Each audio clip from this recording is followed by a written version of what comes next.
Je suis ravi qu'Astro fasse partie du personnel sélectionné pour cette expédition sur Mars. Je sens qu'il sera utile à l'expédition. Il faut dire que j'ai le nez pour ça. Mais surtout, j'ai vu avec quel sérieux Astro s'est préparé. À ce sujet, j'aimerais vous parler d'un projet le concernant. Ah oui? Quel projet? J'ai l'intention de lui confier le commandement de cette expédition. Vous dites ça sérieusement? Le plus sérieusement du monde, professeur. Je vous rappelle qu'il s'agit de notre 2e expédition sur Mars. La première s'est soldée par un lamentable échec. Les querelles qui agitaient l'équipage ont tourné à la mutinerie en arrivant sur Mars. Un lieutenant a même été abandonné sur cette planète lors du retour. J'ai appris cette pénible histoire et j'ai approuvé vos mesures disciplinaires.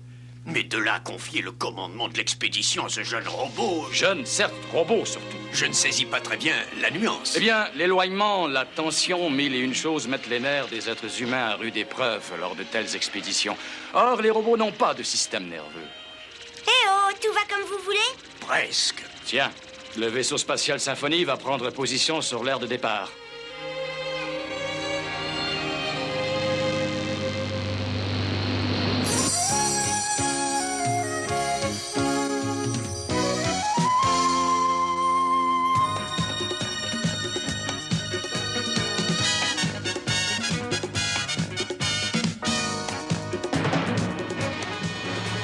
Tu sais que tu as fière allure dans cet uniforme? Je lui ferai honneur, professeur. Bien. Tous mes vœux t'accompagnent. Merci.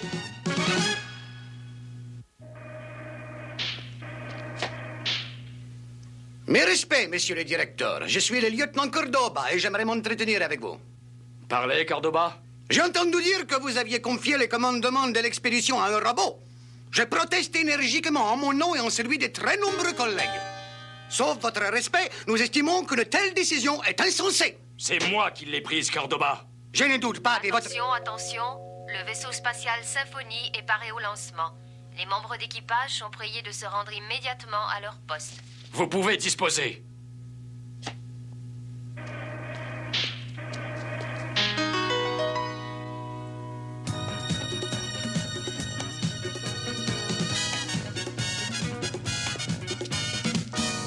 Garde à vous, saluez.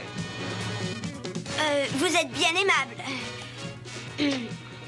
Je suis le capitaine Astro et, comme vous le savez sans doute, c'est à moi qu'a été confié le commandement de cette mission. Mes chers amis, je compte sur vous, comme vous pouvez compter sur moi. Garde à vous, à vos rangs. Lancement dans 5 minutes.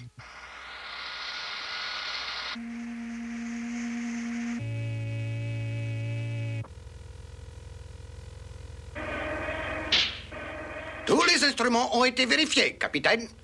Sauf le compas magnétique, je suppose. Je ne comprends pas. Comment se fait-il qu'il soit déréglé d'un millième de degré, lieutenant? Ça m'étonnerait. Nous l'avons vérifié je ne sais combien de fois. Eh bien, procédez à une ultime vérification. Je n'en vois pas l'utilité. Exécution, lieutenant. Oh, le compas magnétique est effectivement décalé d'un millième de degré, lieutenant Cordoba. C'est impossible. Regardez. Lancement dans 1 minute. Allumage fusée bâbord. Allumage fusée bâbord. Fusée tribord. Fusée tribord. Oui, j'écoute. Quelqu'un est monté à bord sans autorisation. J'arrive immédiatement.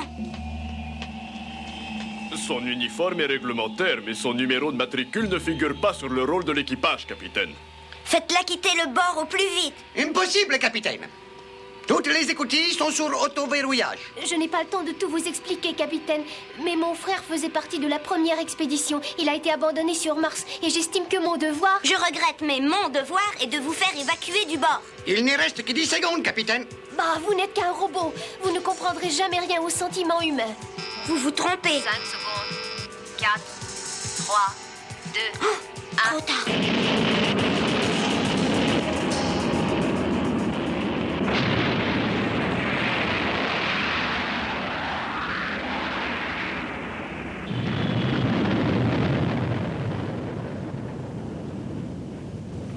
Le livre de bord indique que votre frère, le lieutenant Larson, a conseillé au capitaine de transformer la base de recherche sur Mars en une véritable forteresse.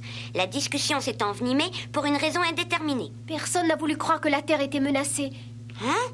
Qui l'a menacé? Mon frère tenait une sorte de journal intime.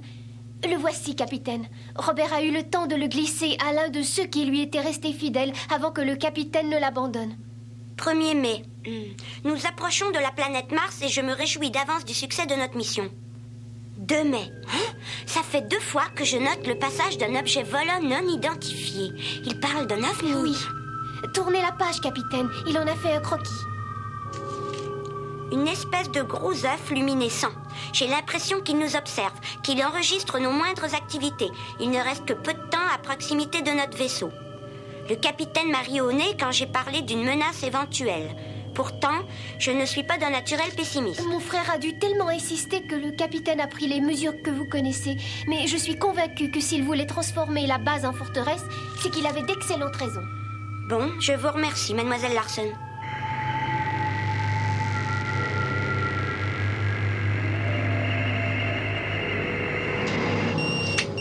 Le compas magnétique recommence à se dérégler, capitaine. J'arrive immédiatement. Nous risquons de quitter notre trajectoire. Faites vérifier le compas, lieutenant. C'est fait, capitaine. Les mécanismes fonctionnent. Mais il se dérègle. Que voulez-vous que j'y fasse, moi? Il doit se passer quelque chose d'anormal à l'extérieur du vaisseau. Comment ça? Capitaine, objet lumineux à proximité propulseur bâbord. Quoi? Il s'agit d'un météorite, probablement, mais il est préférable de s'en assurer. Je vais aller vérifier ça moi-même. Efforcez-vous de garder le cap, navigateur. Oh, pourriez-vous me rendre un service, lieutenant? Il me faudrait une pile de rechange de toute urgence. Exécution! Il me prend pour son domestique. Je commence à en avoir par-dessous la tête de celui-là. Non, cette batterie est épuisée. Quoique, toute réflexion faite...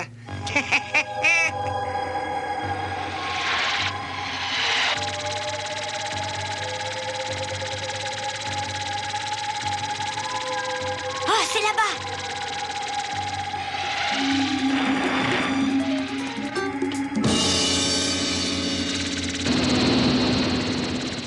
Hé, n'oubliez pas! Oh, mes propulseurs ne fonctionnent plus! Oh, l'avertisseur! Ça, c'est curieux. Comment se fait-il qu'une batterie neuve se soit déchargée si vite?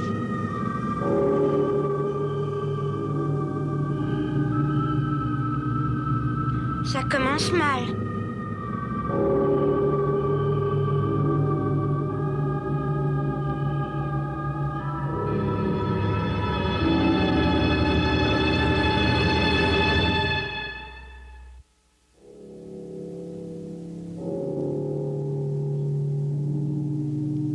Faut que j'économise l'énergie qui me reste.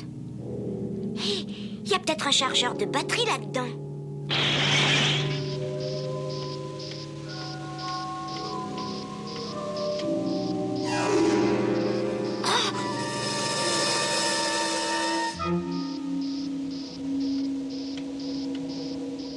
Une arme automatique?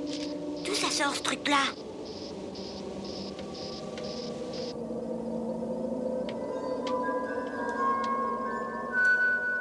Oh.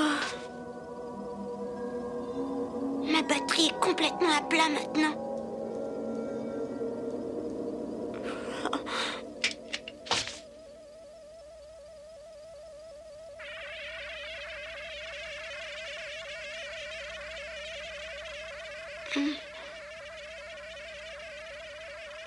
Ma batterie se recharge. L'arme aussi fait le plein d'énergie. Il faudrait une surcharge pour mes propulseurs. Pourquoi pas? J'aurais besoin de 100 kW de plus. Je ne sais pas si...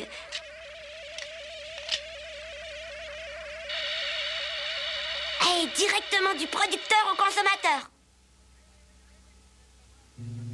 J'ai le regret de vous faire savoir que le capitaine Astro est porté disparu. Je vais donc prendre sa succession. Et je me sens tout à fait capable. Tout à fait, capitaine Cordova. Lieutenant, le capitaine Astro est de retour à bord du Symphonie. Qu'est-ce que vous dites? Fait peur, vous savez. Je vous remercie, messieurs. Mais je dois aussi remercier la source d'énergie qui se trouvait à l'intérieur Capitaine. de la... Oui? Cette chose que vous avez rapportée, qu'est-ce que c'est? Sans en être sûr, j'opterais pour une créature de l'espace. Une créature de l'espace? Allons voir ça de près. Lieutenant! Oui, capitaine. Venez me rejoindre dans mes quartiers. Nous avons à parler tous les deux. Exécution. D'accord. Merci.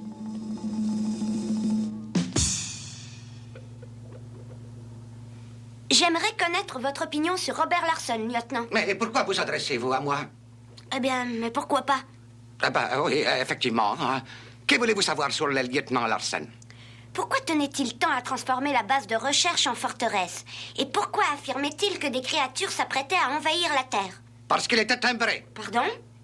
Mais excusez-moi, mais il faut être un peu ramolli du cerveau pour se croire entouré d'ennemis. Cependant, il y avait une créature armée à bord d'un ovni semblable à ceux entrevus par Larsen. C'est troublant, non? Tous les voyageurs de l'espace ont aperçu des objets volants non identifiés. Moi, les premiers. Mais ils n'étaient pas automatiquement susceptibles de nous attaquer. C'est exact. Une seule chose pourrait me convaincre que des extraterrestres nous menacent. Oui, laquelle? Une preuve. La preuve formelle que je ne sais qui a des intentions belliqueuses. Si nous possédions une telle preuve, je ne vous aurais pas dérangé, lieutenant Cordoba. Mais voyons, capitaine, vous savez bien que vous ne me dérangez jamais.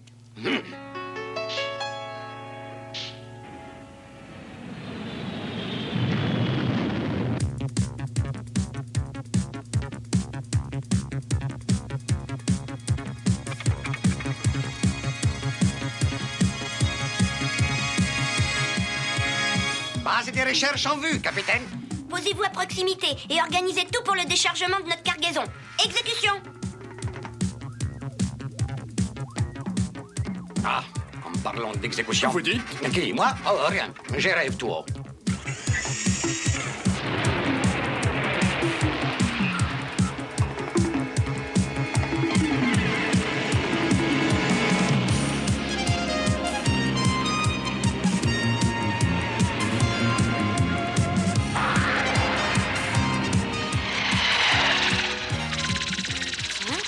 D'où vient ce bruit?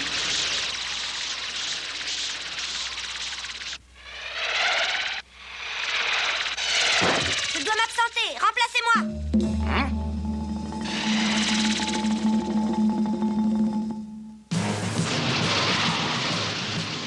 Cette fois, je la tiens, ma preuve. Mais qui leur livre combat? Lieutenant Robert Larsen, qui êtes-vous?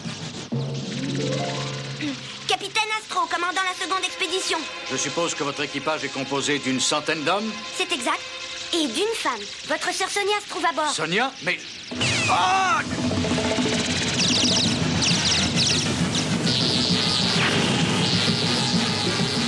Fermez l'écoutille. Vous souffrez? Ah, c'est supportable. Écoutez-moi, capitaine. Le grand jour est hélas arrivé. Vous voulez parler de l'attaque ennemie? Oui, Mais pour quelle raison s'en prennent-ils à vous? à nous, capitaine. Comme je l'ai toujours affirmé, ces extraterrestres veulent se servir de la planète Mars comme base. Comme dernière base avant la Terre, qu'ils veulent conquérir. Nous ne craignons rien. Vous croyez? J'ai construit ce module de défense. Je sais qu'il résistera. Mais vos hommes vont être pris totalement à découvert.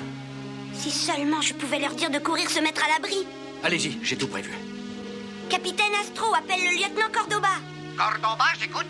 Je me trouve actuellement au point 484 BW2, sous le feu des extraterrestres qui sont passés à l'attaque. Les extraterrestres? Quels extraterrestres? Ceux dont le lieutenant Larson se méfiait, et à juste titre, parce qu'il est là, à mes côtés, victime d'un tir ennemi. Je croyais vous avoir dit ce que je pensais de ces fous de Larsen.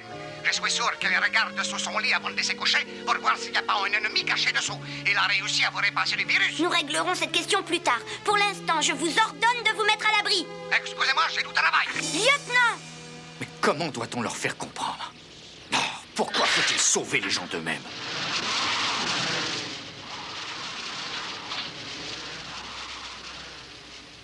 Ils sont partis attaquer la base. J'en ai bien peur.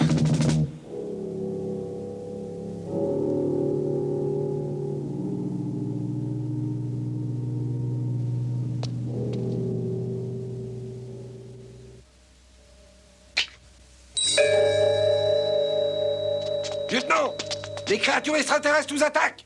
Hein? Comment?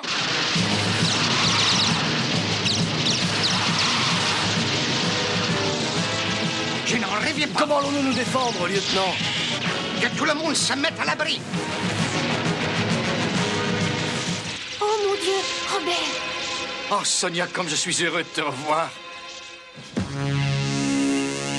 vais aller m'occuper de ça. Faut frapper au cœur.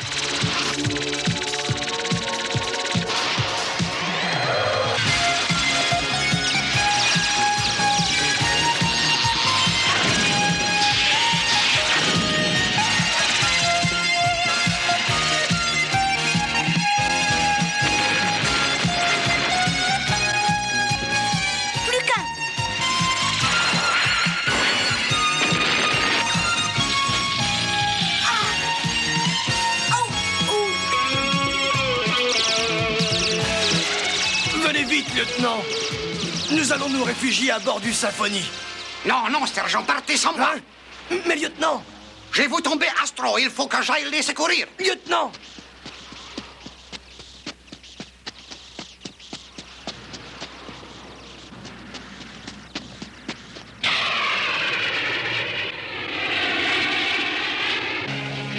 Qui ça peut être? Je vous présente mes excuses, capitaine. Montez vite à bord de mon appareil. Pas question. Hein? Il reste le 3e ovni. Je suis le seul qui puisse le détruire. Allez me chercher une batterie neuve. Exécution. Non, vous passez beaucoup trop près. Bon sang, je n'arrive pas à redresser. Qu'est-ce qui se passe?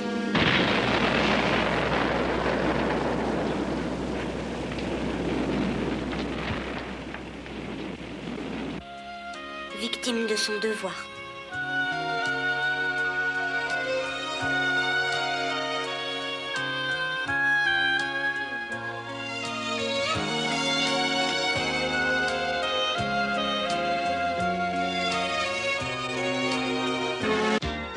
Au cours de notre prochain épisode, nous verrons Astro se porter au secours d'un vaisseau spatial en perdition. Le capitaine Galien et son fils font route sur Mars, quand soudain, leur vaisseau est investi.